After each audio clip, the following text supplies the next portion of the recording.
नमस्कार दोस्तों, आपका बहुत बहुत स्वागत है आपके favourite YouTube channel three little tutor में। दोस्तों, हमारे चैनल पर आपको केंद्रीय विद्यालय एडमिशन 2021-22 से रिलेटेड कोई भी जानकारी सबसे पहले और बिल्कुल सही से मिलती है। तो दोस्तों, आज की इस वीडियो में हम देखेंगे admission under RTE, right to education के अंतर्गत RTE के अंतर्गत कैसे एडमिशन होते हैं, क्या डॉक्यूमेंट्स होता है, कौन इसके लिए एलिजिबल होते हैं, इन सब के बारे में इस वीडियो में हम डिटेल से जानेंगे। दोस्तों, इससे पहले मैं इस पे बात करना चाहता हूँ, बहुत सारे लोग को ये लगता है कि केंद्रीय विद्यालयों में सिर्फ और सिर्फ केंद्रीय जो कर्मचारी होते हैं या फिर सरकारी कर्मचारी होते हैं, सिर्फ उनके बच्चों का एडमिशन होता है, आम आदमी के लिए उसमें कोई जगह नहीं है। तो दोस्तों, ऐसा बिल्कुल भी नहीं है।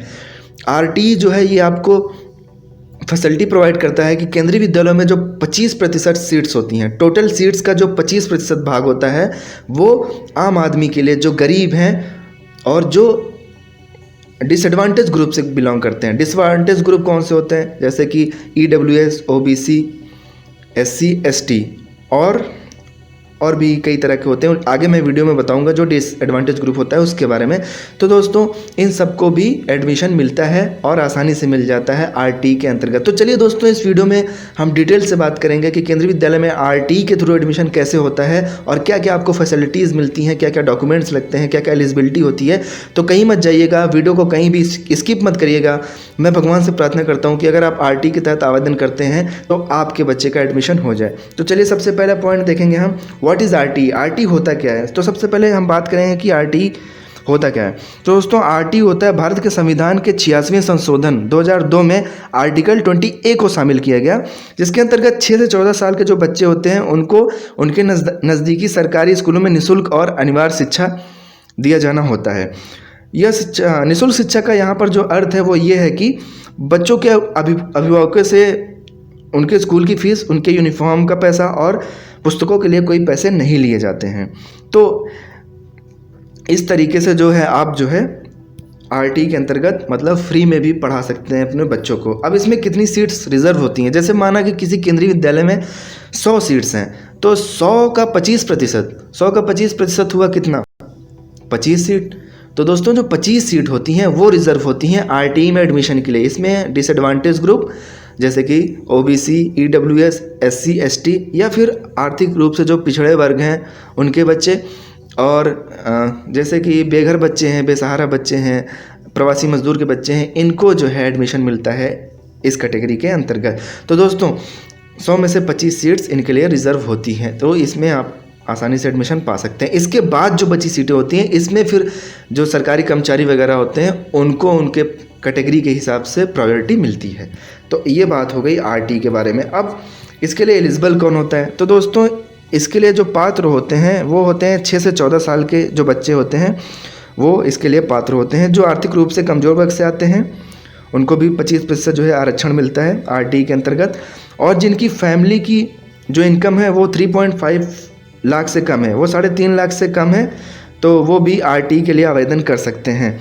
और अनाथ, बेघर, विशेष आवश्यकता वाले बच्चे, ट्रांसजेंडर, HIV संक्रमित बच्चे, प्रवासी श्रमिकों के बच्चे, ये जो है RTE अधिनियम के तहत केंद्रीय विद्यालयों में प्रवेश के लिए पात्र हैं। ये सभी जो हैं, और आपके जो ये रिजर्व कैटेगरी है, अनुसूचित जाति, अनुसूचित जनजाति, EWS, OBC, ये सभी डिसएडवांटेज ग्रुप में आते हैं।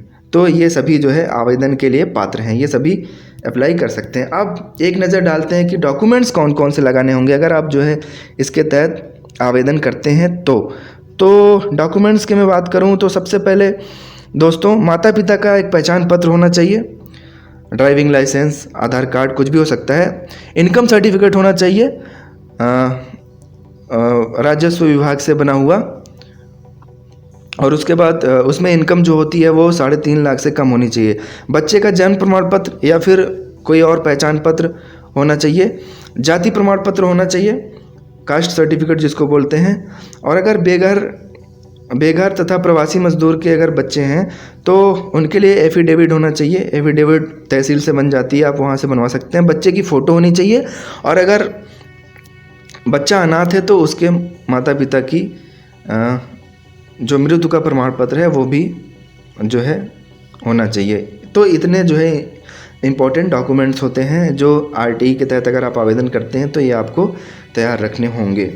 तो दोस्तों अब एक नज़र डालते हैं कि अगर आप जो है आरटी के थ्रू आपका एडमिशन हो जाता है संयोगवश, और तो फिर आपको जो है क्या क्या सुविधाएं मिलेंगी। तो दोस्तों अगर आपका आरटी के थ्रू एडमिशन हो जाता है तो आपकी फ़ीस नहीं लगेगी, पहली बात तो। उसके बाद जो है जो आपके किताबों का खर्च होगा, नोटबुक का खर्च होगा, स्टेशनरी का खर्च होगा, यूनिफॉर्म का खर्च होगा और ट्रांसपोर्ट का जो खर्च होगा। दोस्तों यहाँ पर आप देखे होंगे कि मैंने जब आरटी में एलिजिबिलिटी के लिए बताया था तो वहाँ पर यह भी मैंने मेंशन किया था कि जो केंद्रीय विद्यालय से जो आवास है बच्चे का वो जो है 5 किलोमीटर के रेंज में होना चाहिए। तो वो इसी सेंस में है कि जो ट्रांसपोर्ट का खर्च है वो भी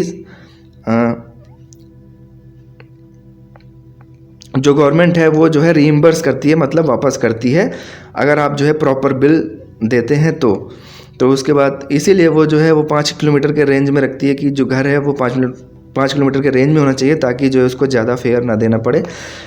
तो ये हो गई फेयर की बात। अब बात करते हैं और क्या जो है फ़ायदा मिलता है। हाँ दोस्तों, अगर फ़ायदा यह भी मिलता है कि अगर कक्षा 8 तक में अगर आपका बच्चा कहीं ट्रांसफ़र होकर दूसरे केवी में भी जाता है तो भी जो उसको सुविधाएं मिलती हैं आरटी के अंतर्गत वो सब मिलती रहेंगी। तो दोस्तों ये कुछ फ़ायदे हैं जो अगर आपका बच्चा जो है आरटी के तहत एडमिशन पाता है केंद्रीय विद्यालय में। तो दोस्तों इस तरीके से मैंने कोशिश की कि मैं सारे पॉइंट्स कवर कर दूं आरटी एडमिशन जो केंद्रीय विद्यालय में होते हैं। तो बाकी अगर आपको आरटी के बारे में और जानना है तो आपको पूरा एक डिटेल वीडियो हमारे चैनल पे ही मिल जाएगा। और अगर आपको दोस्तों ये वीडियो यूज़फुल लगी हो तो आप लाइक कर दीजिए, कमेंट करिए और अपने दोस्तों में शेयर करिए। हमारे चैनल पर नए हैं तो सब्सक्राइब करिए ताकि कोई भी लेटेस्ट नोटिफिकेशन आपसे छूटे ना।